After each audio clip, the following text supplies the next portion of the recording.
বড় ভাই রাশেদ আর ছোট ভাই নীরব তারা বাজার দিয়ে হাঁটতেছিল দুইজনে।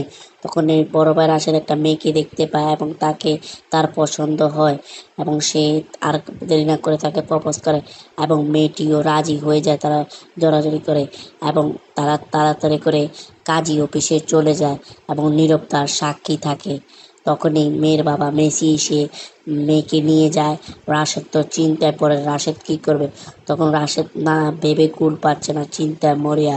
তখন সে নীরবকে ফোন দেয় এবং নীরব বাইকে করে তাড়াতাড়ি করে তার কাছে যাওয়ার চেষ্টা করে এবং যাওয়ার চেষ্টা করতে থাকে। তখন মেসি তার দলে থাকা নেইমার আর রোনালদোকে ফাইট শেখানো থাকে। তখন রাশেদ আর নীরব বাইকে করে ভয়ঙ্কর জঙ্গল দিয়ে ওই গিয়ে মেসির কাছে যাওয়ার চেষ্টা করছে। তখন তিনজনের ভিতরে ফাইট হয়। নীরব তার করে ছুরি দিয়ে রোনালদো আর নেইমারকে খুন করে ফেলে এবং মেসি নীরব দাঁড়িয়ে থেকে দেখে পুলিশ আছে।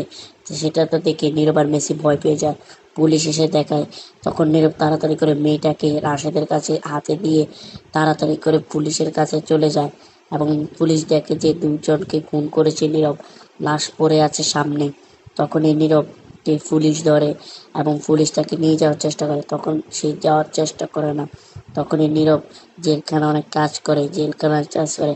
আদালতে কেডি পাঠক তার বিরুদ্ধে ছিল এবং তাকে ফাঁসি রায় দেওয়া হয় এবং নীরব বলেন, আমার যাই কিছু হয়ে যাক আমি তোমাদের পাশেই থাকবো, তোমরা আমাকে ভুলে যেও না।